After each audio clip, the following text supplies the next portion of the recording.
Hi everyone, this is Tegan Riley with my week 3 discussion.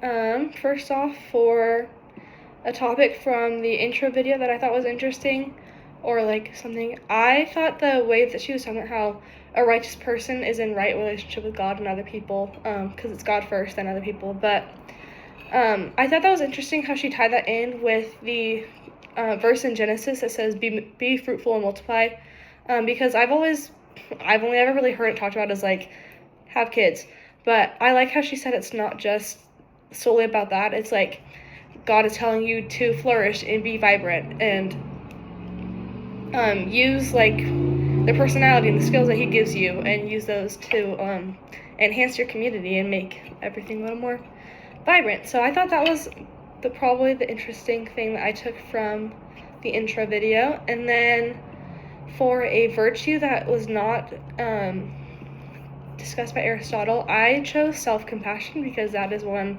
that I think I could definitely improve on a lot. For the two vices, I said that too little self-compassion means that you're going to be too critical of yourself and you're going to be really harsh on like your achievements, so you're going to just kind of take everything that you do and reduce it down to nothing, which I think can be dangerous, especially to like your self-confidence.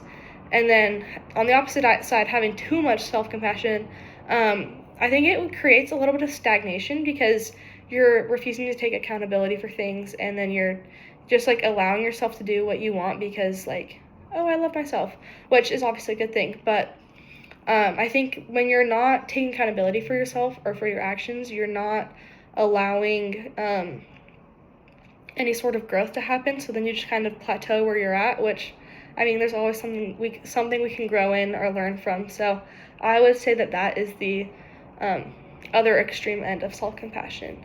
And then I do think self-compassion is really important because when you have like the two vices that we just talked about, you're thinking too deeply about yourself. So if you're being super critical, or if you're not being critical enough and like lacking accountability, you're thinking really internally and you're putting a lot of your focus on yourself when that focus should be more on God and what he says about you. So if God says you were made in his image, then why are you being so critical of yourself? Or if God is convicting you of something, why are you ignoring it to like avoid accountability and stuff like that? So I think that that's why it's necessary, is because it's kind of preventing you from